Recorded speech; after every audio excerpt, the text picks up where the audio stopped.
Hey, Christina.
Good afternoon, everyone. Good afternoon. Everyone is doing well. We're gonna get started sharply at 4:30 because we have a hard stop at 5:15 just to ensure we go over everything. So 3 more minutes and we will get started.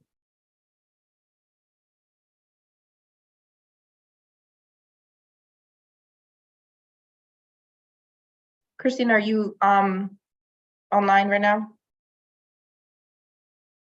Yes, I am. Have you heard back from my fellow colleagues, Mr. Yes. Walker and Ms. Brody? Mr. Walker will be joining on time, he said, and Shantae, Ms. Brody did. She just actually texted me that she might be a little late, but to please start, and I guess she got stuck. But Okay. yes, start. And Ms. Chairman Rigueur also indicated that he planned to join. Okay, great. So I'm going to give it 3 more minutes and then we're going to get started. This is typically not how we run our meetings here. We're a little bit more flexible, but considering there are some time constraints and scheduling issues, we do have to start on time. So 3 more minutes and we'll get started. I see Nisha. I don't see Jesse. I'm sure he's logging on soon. Good afternoon, everyone. To my amazing partners, if you could, next to your name, just add your organization. So Sharon, I see that you've already done that, so thank you. So if you could just add your organization to your name. Thanks.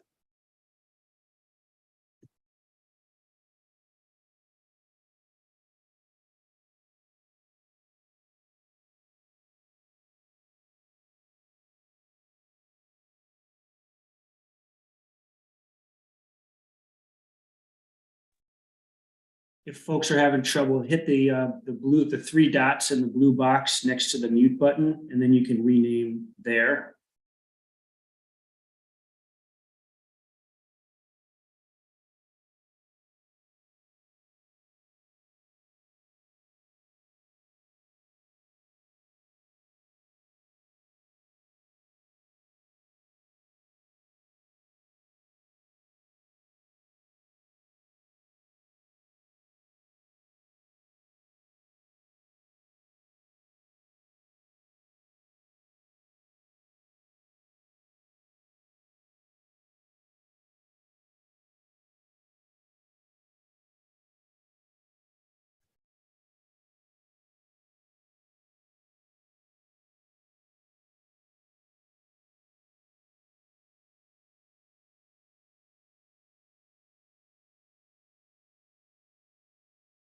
All right, Christina, I'm going to go ahead and get started. Hopefully Tyrone will join us shortly. And I know Ms. Brody is running late and Mr. Rivera will join us as soon as he can as well. Good afternoon, everyone. My name is Jahaira Escribano. I am the Family Community Engagement Chair. I am calling this meeting to order. I just want to go over a couple of ground rules before we start, and I will reiterate this as soon as we have some additional board members logging in. We are in a time crunch today, so we have a hard stop at 5:15. So the priority is to go over the 3 contracts. We will be doing that. And so my expectation is that we're going to have Chief Blackburn, Mr. Sugarman, and Chief Davis Googe go over their portion, and then I will allow questions from my fellow colleagues. In addition to that, I just want to give a special shout out and thank you to our CBOs that are on the call. Thank you for being here. We greatly appreciate that, and thank you for everything you're doing in our community and for our students. Just for clarity's sake as well, for the public, the viewing audience, we do in our committees, we do not formally vote to pass something along. What we do is we go over the information, make sure we feel we have as much information and all the information available to us, and then it gets moved on to the regular board meeting for an official vote. I'm gonna go ahead and get started just for time purposes. So we're gonna start off with Mr. Sugarman for background over ParentsWare and the contract renewal. So Mr. Sugarman, the floor is all yours. Thank you so much, Ms. Escribano. Good evening, everyone. I am going to share my screen and just go through a quick overview of ParentsWare. If you'd bear with me just one moment. If anyone is not seeing the title slide, please just come off mute and give me a shout. You're all set, Mr. Sugarman. We can see it. Great, thank you. So as you mentioned earlier, this is an overview of a contract renewal for ParentsWare. It's an annual contract. It would be for the 23-24 school year. The cost is $86,625, funded out of Title I funds. And just as a little bit of background, and I'll go into an overview, ParentsWare was piloted in the district just over 2 years ago with full implementation in June 21 for the 21-22 school year. For those who are not familiar with ParentsWare, this is our all-in-one platform for communications throughout the district. It's really a tool for families to communicate with teachers, families to communicate with schools, and then also serves as our communication platform at the district level to also communicate with families. It syncs with PowerSchool, which is our student information system. So information in PowerSchool as it relates to families is automatically updated into ParentsWare nightly. The people who use ParentsWare, I mentioned teachers, I mentioned school leaders, central office, teachers, principals, school nurses, excuse me, SESs and FCSSPs all use ParentsWare to send communications. Some of those communications are direct messages to families.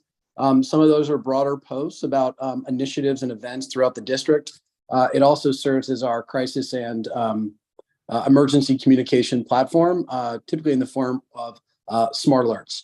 I would note too that ParentsWare does provide robust training. They have free videos that are online. We also, as a communications team, we run a series of trainings for various groups, including administrative assistants, district level leadership, teachers, and principals at the beginning of every school year to make sure that everyone has that foundational knowledge on ParentsWare. A little bit more detail into the platform. So it is an opt-out platform. So everyone starts with ParentsWare as their primary communication platform. You need to opt out of that. Families are able to decide how they want to receive their information, either via email, text, phone call, or utilizing the app directly. They can also decide when they want to receive communication. So some families may opt to receive information at 6 o'clock at night via the digest. Others would receive it immediately. As a district and school, you can also override digest settings if there is an emergency or a crisis that's going on at a school, information that needs to be shared immediately. schools are advised and required to do that when something rises to that level.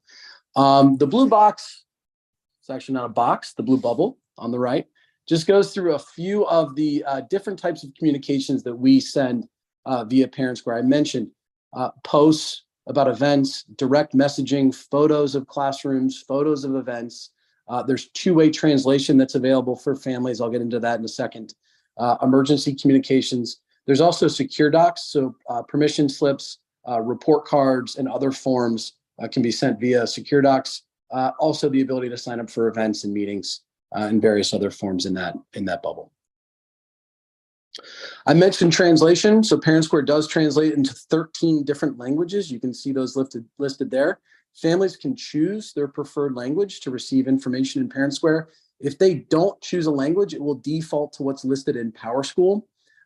You can see on the right what that automatic translation looks like. So Maria and David are receiving information from their teacher.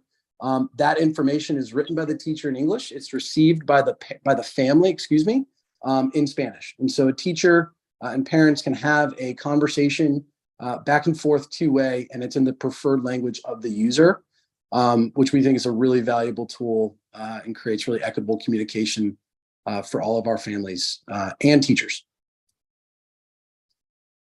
Just some of the numbers in terms of how many folks are actually using Parent Square, just short of 17,000 students throughout the district. 97% of those students are contactable via Parent Square.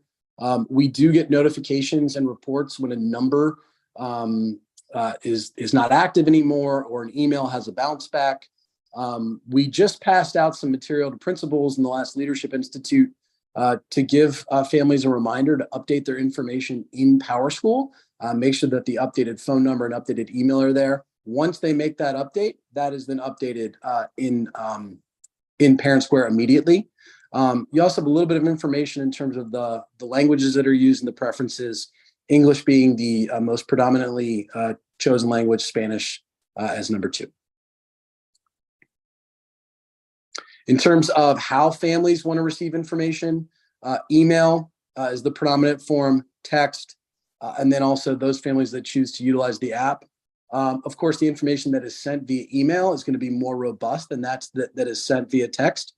Text is typically something that we would use to send a reminder about an event or make sure that family are getting quick information on school closures or something that is urgent that's happened at a school. And you can also see the percent failed and percent received for emails and text. And again, that's an opt-in for families. They can select their preferred method. Just details on the upcoming contract renewal. As I mentioned, it's $86,625. That includes the engagement platform, which is that two-way back and forth communication that I was referring to, and also those secure docs so that we can send report cards. We work with Parent Square to make sure that they have our updated enrollment numbers because it is a per student cost. So we're budgeting now for 16,500 students. And at the bottom of this page, I do have just some of the features listed as well for your review. And Ms. Escribano, that is the end of my presentation. Thank you, Mr. Sugarman. As a reminder to some of my board members who just logged in, we're going to hold off questions until the end of all the other contracts, just for time's sake. Again, we have a hard stop today at 5:15. Thank you for your patience. I promise you it's usually not this strict except for today. So Mr. Sugarman, if you can stay on the line to the end, I will open it up to my fellow colleagues for question. Again, to my fellow colleagues, please write down your questions as we will be reviewing 2 additional contract information. And again, welcome to all of our CBOs on the line. I always get excited and happy to see you guys on the line. So with that being said, let's move on to the next one. Chief Blackburn, the floor is all yours.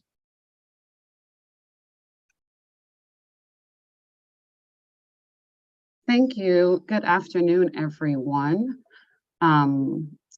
Christina, I'm not seeing the PowerPoint. But in the meantime, in the interest of time, I will ask the partners on the line to please, if you can, just rename yourself to include your organization. That would be great. Still not showing Christina. It's Sorry, Viviana, I'm actually the one that's transitioning. sharing. Viviana will be. Yeah, I am sharing. Yeah, and we can't see the You slide deck. can't see it, right? No, we cannot. All right. Let me go here one more time. And apologies for that interruption, Chief Blackburn, if you, could CBOs, if you want to go out, quickly introduce yourself and order your Well, part. so no, I was not asking partners to Okay. introduce themselves. I was asking to rename, in the interest of Gotcha. time. So if you're looking at a name, you'll know what organization they represent. Thank you, Chief Blackburn. No problem. Viviana, can we try again? Yes, I am looking for it again because I don't know where it went. Third time should My be the charm. apologies, y'all. My apologies. It's all right. Technological difficulties happen. It wouldn't be a meeting if there were any issues. Right? You see, thank you. Okay, here we are. Let's try it one more time. Where's the Zoom? Hmm. All right, share. Yes, screen one. And if not, in the interest of time, I will drive and There, share. if do I you need see to. it? No, we can't see it. That's okay. I will go ahead and Maybe if I can suggest, Viviana, if you can send it to Christina, maybe that'll help. I no, don't- that's okay. I can drive and speak at the same time. Will be a little interesting, but hey, up for Okay. the ride. Sounds you. good. All right, Chief Blackburn, it's all yours. All right. Oh, wait, there it is. Yeah, and it's, again, it's not the full screen. No, I can't. This is Chief Davis Gooch. I can certainly do it. Nishad, if you Slack it to me, I can do it immediately. Perfect. Thank you so much. No problem. Thank you, Chief Davis Gooch. You're welcome. And so while I am sharing this with Chief Davis Gooch, I will begin by saying that we are going to be discussing our summer contracts. So this is something that we do every year to provide an additional opportunity to our students here in the district as a complement to their academic portion of the day. Okay, Chief Davis Gooch, I just sent it to you. It's on the screen now, so I don't know who's sharing it, but we can see it now. We can see it now? Okay. We are moving, perfect. Thank you, okay. So this is for Summer Programs 2023. And in our prior FCE committee meeting, we actually took some time to go through the format and the framing of our summer programming. So I won't take time to do that. You can move to the next slide. And so this is just an overview. It lists the audience, the program dates, the hours. Again, I will be discussing summer contracts, proposed contracts for our K-5 Early Start program and our middle school program. So listed here, and I won't read it to you because I know you can see it, but do want to call attention that summer enrichment, the focus is just providing appropriate experience and opportunities for our students, developing problem-solving skills, social emotional communication skills, and then of course, building on that culture as a district of the importance regarding attendance and punctuality. You can move to the next slide. So we did have a RFP process that we also discussed at our last FCE committee meeting. And through that RFP process, we did receive 12 interested partners who applied through the city, and the partners are listed here. Some of them are on the line with us. And so what we are looking at overall from our partners is a robust program. And as I mentioned from the prior slide, really looking at developing those problem-solving skills, continuing that path of social emotional communication. And again, really building on that importance of attendance. So I'm going to move into the partners that we are presenting to move forward to our finance committee and then on to the board meeting if approved and goes through all of the aforementioned committees. So OPMAD, the requested amount is there. They are looking to serve 240 students across 2 sites. They've listed here what it is that they are looking to build on: literacy, math. The theme would be culture camp, learning about different cultures. The Village for Families and Children, they would offer a program at the pre-K-5 level at Sanchez School, looking to serve 100 students. And again, they would be focusing on that social emotional learning, as well as having field trips and team building activities. Camp Current, who has been partnering with the district for the last 2 years, and this is a newer type of partnership where our students are able to attend early start the first half of the day, and then Camp Current does partner with the district to transport students to their Camp Current site and then back to the school. And so students will have an opportunity to take swim lessons, arts, crafts, again, STEM learning, and they do provide the round trip transportation along with a bus monitor for our students. And the school that we are looking to partner with for this year is Global. In prior years, they've worked with Kinsella and Naylor. The next community partner that I wanted to present is Connect-A-Kids. They have been working across the district for several years. They're looking to serve 180 students across 2 sites. They'll continue their book club programming, again, really looking at the social emotional learning, life skills, and fun Fridays and off-campus field trips.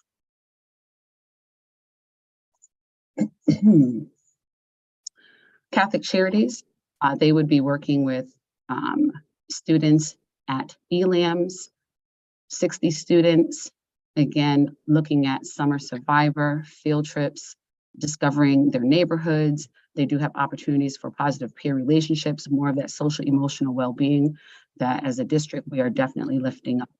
The Boys and Girls Club, they would look to serve 90 students across 2 sites at West Middle School and Naylor. Listed here is the total amount across both sites. They would continue with their academic supports, field trips, health, wellness, and nutrition.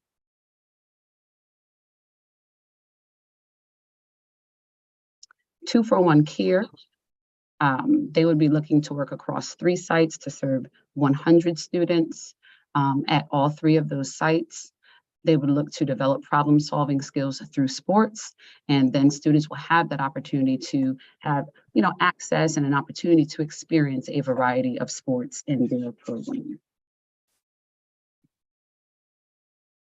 The last piece that I want to present is our middle school program. So last year we did pilot a middle school program at the Burr B STEM campus that was highly successful. Most recently, we did have an opportunity to present to the Connecticut Association of Public School Superintendents during their fair a little bit about this program, and it was highlighted for its success. They maintain an 85% attendance rate. They were able to serve 200 middle school students. So we want to do it again. So the district is partnering with the Village and Catholic Charities to do that at Burr B STEM again, looking to serve 300 students. And we would continue with students learning about the history of Hartford, surrounding communities, more STEAM education for our middle school students, and of course, looking at leadership development, career preparation, and advocacy. So those are the contracts that came through the RFP process that we want to present. And so as we look at our middle school program, some of the outcomes that we are expecting is that, yes, our community partners would maintain an 85% attendance rate for all of the students enrolled, and that's both for the early start program as well as our middle school program. We would look to have a pre and post survey measure of our enrichment attendees. And what we're looking for is that 50% or more would share with us that they have developed and they are moving in the direction of maintaining those problem-solving skills, and also 50% or more developing those social, emotional, and communication skills. How will we do that? We will do that through a pre and a post survey that will be given to our students through our Qualtrics platform. So our next steps in regards to our summer experience is that we'll work with our communications department to create those marketing materials, partner with the Office of Performance and Accountability for that registration process that will open shortly. Again, working with our partners for summer data collection. And just want to pause there to share that in addition to our pre and post surveys and our own attendance collection, all of our partners do have their own processes through their agencies of collecting information and data as it relates to what is happening in our programs. And then lastly, programming does start on July 5th, and we just want to be ready and in place for that to begin in a timely fashion. And that's it. Thank you. Thank you, Chief Blackburn. Again, I want to just quickly remind my fellow colleagues, please write down your questions so you don't forget. We have one more contract to review, and then we will spend the rest of the time with questions and answers, just for time's sake. So thank you, Chief Blackburn. I'm going to pass it on now to Chief Davis Gooch. Floor is all yours. Thank you very much. Are you able to see the presentation? Yes. Okay, great. So we're here today to talk about closeout of the Buildings and Grounds Facility roof placement. Joining me today is Emily Cifuentes. She is representing Arcadis, who was the project manager that supported the project, and she serves as their financial controls manager.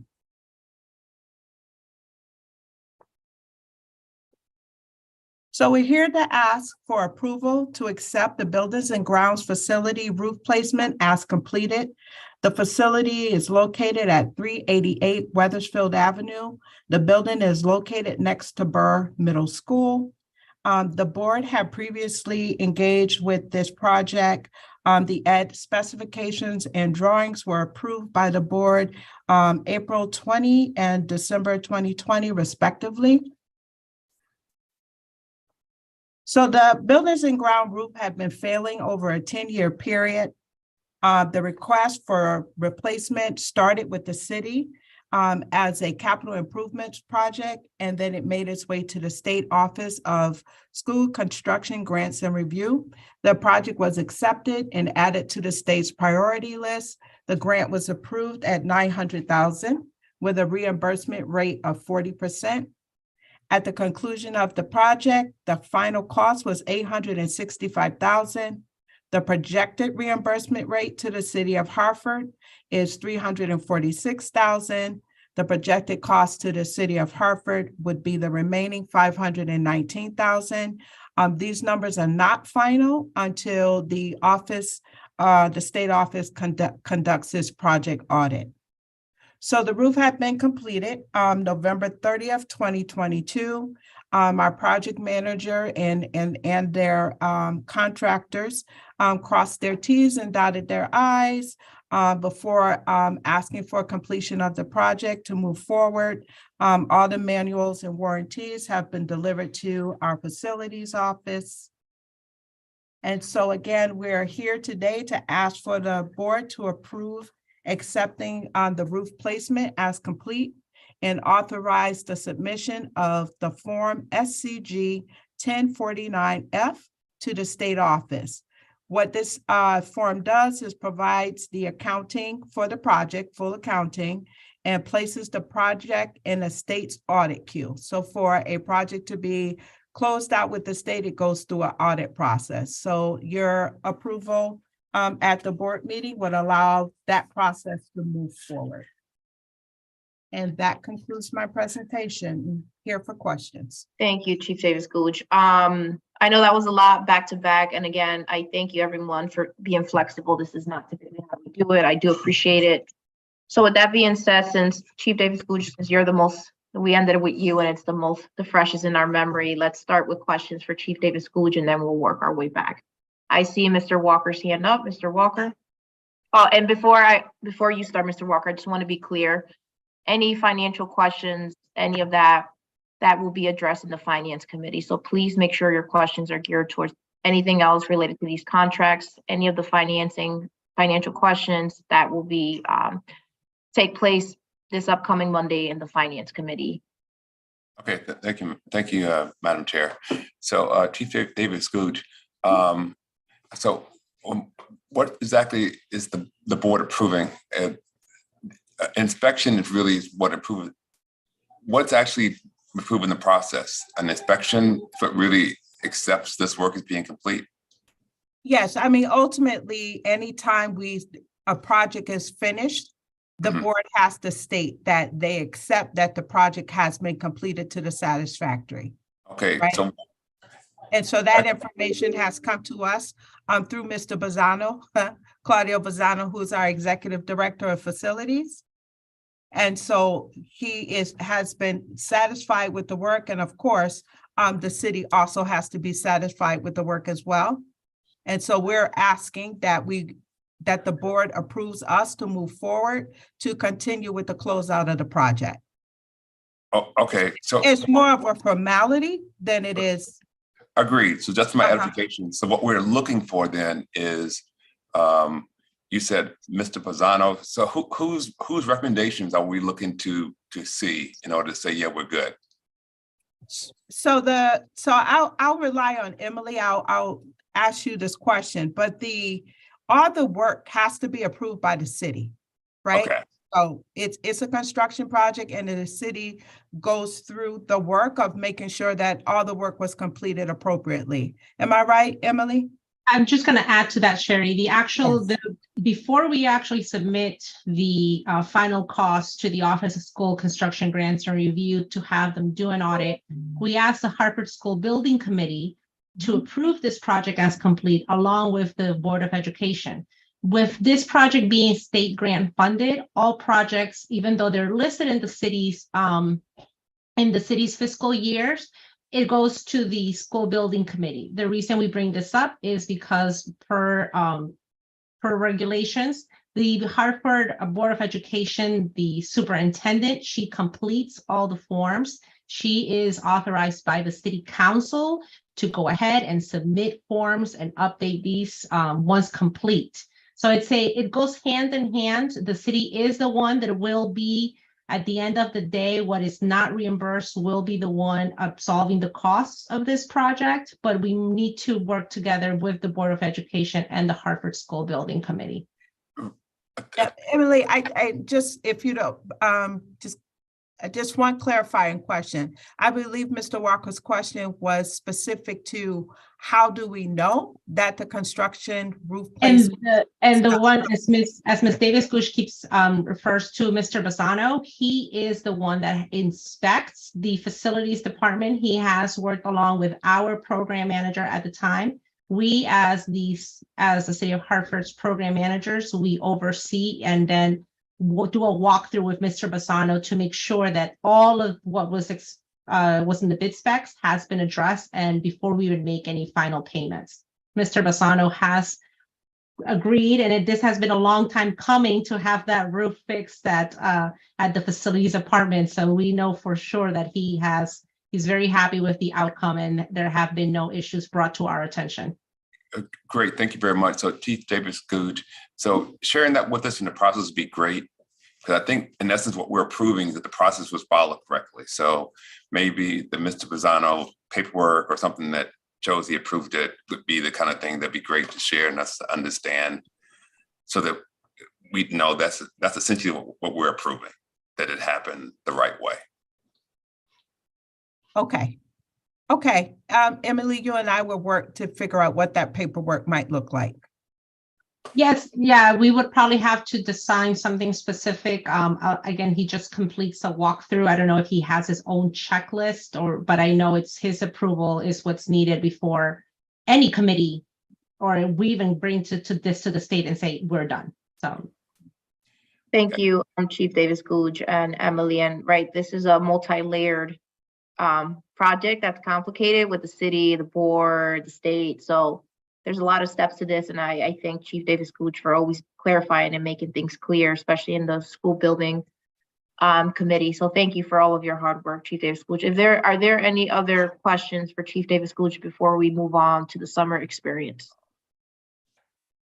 Great, thank you. So Chief Blackburn, where are you on my screen? There you are. Okay. So I will open up the floor to my fellow colleagues, Mr. Walker, Mr. Rigor. I don't see Ms. Brody here yet, but do you guys have questions? Any questions related to the summer experience? Yes, Ms. Chair, Chief Davis-Gooch, I'm sorry, not Chief Blackburn. Sorry, apologies. So only two, one is a bit of concern. The funding is to serve a little over 800 students, and it's May. Are we confident we're going to be able to get the 800 students recruited in that short time frame, or maybe it's already starting. I'm just not aware that that's happening. That's the one question. And the other one, based on your idea of doing a pre and post kind of assessment, I would like to see a report out on that follow-on. It seems like you're going to do a little follow-on to see if this learning continues at least into the first learning semester, right, of school. So are you going to be reporting out on that too to see if there's some long-term benefit? Thank you, Mr. Walker. Chief Blackford? Thank you, Chair Escribano, and thank you, Board Member Walker. Great questions. Yes, so a little over 800 students, looking over the last couple of years, and with the partners that are in place, they definitely have relationships. They have roots in our schools. And so how the summer has been laid out, the sites that are named will be receiving students from several school sites. So summer, we started talking about summer with our students already. Registration is looking to open up soon. So definitely confident that we will meet the numbers. I know like at the middle school level, yeah, I think that will fill up pretty quickly. And as we've done in years past, we will do really great outreach through our FCSSPs, through our student engagement specialists. Our partners also do recruitment for the programs. So I think we will definitely meet that number. But I also want to add, just for everyone's edification, that the program is completely optional. So just because a student does attend Early Start does not mean they have to attend the enrichment program. So that's totally a family's decision, but we do leave the opportunity for all of the students. If you would like to participate, you can. And the second part of the question, the pre and the post, I think that is something that I'm sure in talking with our Office of Performance and Accountability, trying to figure out how do we measure what is taken over the summer and how is that taken into the school year. So don't know how we would exactly do that now, but I think that's a great question that you lifted up that we can take back and, as a team, try to figure out how would we actually gauge some of that during that first half of the school year. Thank you, Chief Blackford. Thank you. Looking to Mr. Reward to see if you have any questions before I have some questions as well. So I'm just looking to you to see if you have any questions. Yeah, thank you for that. If I remember correctly, on one of the screens, at least the first slide, there was notion of, I guess, OPMAD, and I had 30 students per site. I didn't catch how many sites they were servicing. I'm not sure if we could bring that slide back up. Thank you, Viviana. Not mad. So I can answer that question for you. And just hold on one second, Sharon. We just Sure. want to make sure that we're following the process. Thank you. There it is. Okay. Okay. Oh, there it is. 240 across site. Chief Blackford? Thank you. And Sharon, if I leave anything out, I will definitely defer to you. So 30 students per grade, and it's 240 students across 2 sites. So OPMAD, Organized Parents Making a Difference. They've been in the district for several years, and they do currently work in, Sharon, 5 schools currently? I think it's 5 schools. 6. 6 schools, I apologize. And so across the 6 schools that they currently serve, their sites will be pointed to these 2 locations. So all of our buildings are not open during the summer, but these 2 sites will absorb many of the students that are already in OPMAD's programming. So the 240 students across 2 sites, and they're looking to work with about 30 students per grade level. I hope that's clear. Yeah, somewhat. So I guess clarifying question, when you say per grade level, which grades, or does it run the whole gambit? I'm just trying to figure out. So I apologize, Chairwoman. No. Go right ahead. The floor is yours. Thank you. So this is for our Early Start programming. So this is students entering kindergarten through 5th grade. So that is their grade level. That's the group that they work with even during the school year. So this is not like kindergarten through 12th. Okay, so this would be, so this is Okay. And maybe I'm just being dense here. So let's say if I have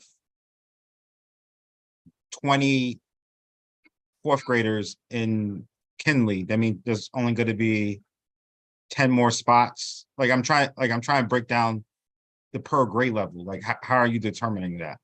Chief You say Blackburn? K through 5, Mhm. like, So that was, I do believe in looking at their RFP, I think they were just saying that that is the amount that they would be able to serve in a particular grade level. But as I shared prior to that, not all of the students that sign up. So all Correct. all the fourth graders from Kennelly, not all of them will possibly be in an after school, be in the after academic program.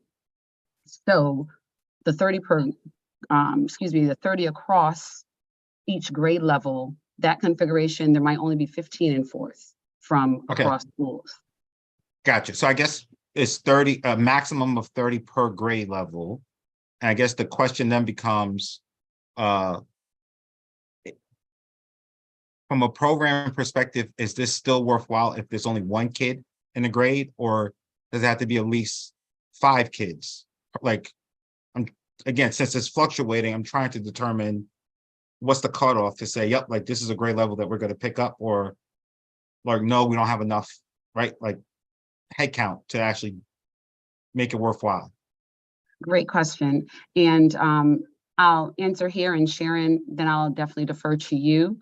I know in past years, if we realize that and this hasn't happened, our board chair, but if we realize we only have 10 students from kindergarten, can we add additional in first grade because we realize that there's a need there? So this is a very fluid piece. I think it was just for them as they were looking at their numbers, like how would we break it down? I also want to add that at ELAMS, there is also another provider. So I don't foresee it, especially at these 2 sites, that we would not be able to meet those numbers. And if there is some need that there's going to be 60 students in a 3rd grade group, we do have another provider there that can also offset to ensure that all students that want to be in a summer enrichment program are served. Did I leave anything out, Sharon? No, our biggest age group is 2nd graders. I can guarantee we'll have more than 30 in that group. But we make it up on either end. So that's exactly, you were absolutely right the way that you described it. So there's 120, we can take 120 students at Kennelly and 120 students at Moylan. Mr. Revere, you. any additional questions? Great. Mr. Walker, any questions on your end? No, in the, to stay on time, I would just like to see, the reports and the data as the program gets rolled out. Thank you, Mr. Walker. From my end, Chief Blackburn, one of the things that I would love to see, as you know, I know July 5th, and you guys are going to start marketing very heavily soon. It'll be great, potentially at our next FCE meeting, if we can get an update in terms of the efforts, your communication efforts, your marketing, just to see how things are going and to see if there's anything we can potentially do on our end to continue to provide this information to our families. And with that being said, I guess this is let's say a family, right, joins OpMad, right, and they aren't able to stay the entire time. What happens? Or they stop coming and then they want to come back. What does that process look like? Thank you. Another great question. And that's reality. I always say when life starts lifing, you have to respond. And so I think that our community partners, this is what we do each and every day. Something occurs, a family has a situation, and a student has to leave the program for whatever the reason. And so in the summer, we are not here to really try to make anything prohibitive. We have to meet families where they are. So if a student has to step away from the program, of course, we are encouraging them to come because attendance, we're trying to build that culture of attendance. And that's what we want. But in the event that something does happen, that's a conversation with the site coordinator. Things happen all the time. I need to take Michelle out of the program today because she has a doctor's appointment, or she's going to be out of the program for the next 2 days because we are going to see grandma we work with families, but again, we are intentionally trying to build a culture of attending. Of course, through the entire program, we want students to be there for the academic portion. We want students to attend for enrichment, but we work with families. We're not here to try to make it prohibitive, but we're also here to understand that life does happen in real time. And we will respond to that, of course, case by case, but we will never disenroll a student simply because it's like, oh, you're not showing up. There will be a conversation, and each of the organizations that we work with, they do have parameters in place for that type of check-in to happen with families.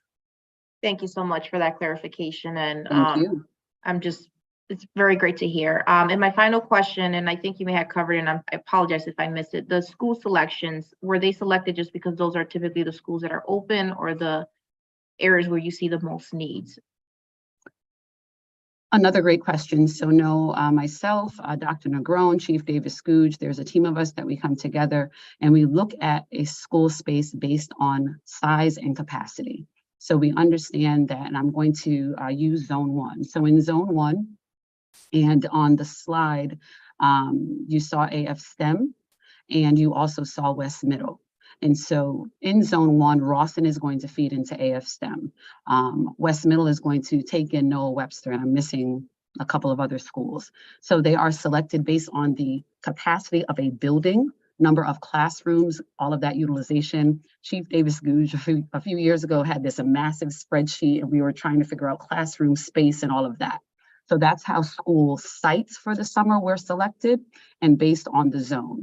So if you are in a zone, you feed into a school. So Global Wish will feed into Global. SAND is going to be the other school in Zone 2. And so in our prior FCE committee meeting last month, we did put that together. We had that on a slide as far as what school sites would be open for the summer and the schools that would feed into those school sites. Thank you, Chief Blackburn, for that clarification, especially for our viewing public audience here. So I just want to reiterate, if more questions pop up, feel free to email Christina Santiago with additional questions. Again, this is Monday. We have the finance committee, and they will dig deep into the financial aspects of the summer experience. If you guys have any of those questions looming in your brain. And Chairwoman, just a quick process question. On Monday, just for our partners that are here, are you asking them to attend that finance meeting? I mean, it's a few partners. I am not. Okay, I know perfect. Thank you. that, I believe we just need you, Chief Blackburn. So it's early Monday morning, and everyone has work to do, and we appreciate you guys being here. So before we move on to the last section, thank you again to our CBOs who are here. I'm very excited to see the work that we will do this summer. So special shout out to you guys for continuing to fight and helping us engage our students and keep them engaged. So thank you for that. And you're welcome to stay for the rest of the meeting. If not, you guys can enjoy the rest of your evening. Thank you so much. Last but not least, Mr. Sugarman, Parent Square. I will open it up to my colleagues for questions. I'm looking, Mr. Walker, any questions on your end? No, I think Parent Square is highly valuable and much used tool. So I think my understanding of that is pretty complete. Thank you. Mr. Reward, any questions on your end? Great. I do. Oh, did I see you say yes or no? No. Okay, you're all set. Mr. Sugarman, so one quick question. So I really think this app is great, and it's awesome, especially the fact that parents and family can change the language preference.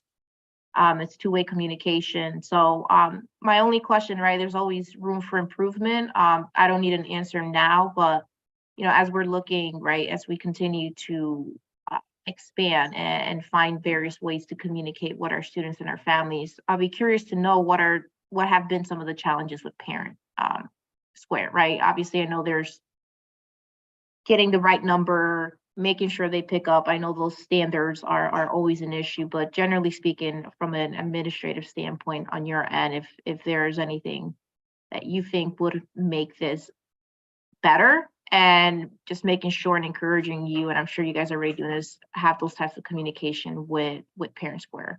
So that wasn't really a question. I guess it was more of a comment, but feel free to answer. Yeah, I could. So thank you for that. So I think it's still a relatively new platform. So it's really only been 2 years. And I think that the, how staff and families throughout the district have picked up this new platform is pretty remarkable. I think that there's always opportunity for schools to use it a little more consistently. And as you use platforms like that in social media and Parent Square, the more you use it, the more people look to that source for information. And so that'll just help increase our, parent interactions and family interactions as well. We're able to track the schools that are posting and see that a school like Noah Webster might have 3,000 posts, which is pretty remarkable. And wanting to make sure that all of our schools have that sort of same comfort level with the platform. Awesome. Thank you. Oh, I see Chief Davis Gooch made a comment here. Oh, that's awesome. That's great. So it's been used to communicate any transportation information to families. Phil, I see your hand is up. Sorry, Mr. Reward. Yep, no, it's fine. Jesse, so along those lines, you mentioned kind of Noah Webster, 3,000, whatever the number is. Is there any best practices that could be shared between the schools, right? So if Noah Webster's at 3,000 and XYZ schools at 10, are there any type of cross-pollination with training or something to get schools on par? Yeah, it's a great question. So, our team at the beginning of the year, we do a training to try to make sure everyone has that foundational knowledge. I think we can continue to look at the data and analyze that data. It's really about consistency. The more you use a platform like that to share relevant information, the more families will look to that platform for that information in the same way that we would use Instagram. And so I think the first thing that we'd want to do is just make sure that there's consistent information that's shared.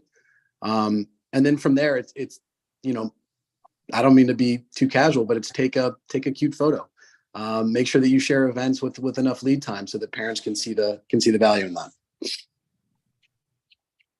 Right. But yeah, to your point about sharing information across schools, definitely something that we should work to accomplish. That's a really great recommendation, Mr. Reward. I don't have any further questions. I'm looking to my colleagues to see if there are any additional questions for Mr. Sugarman. Going once, going twice, sold.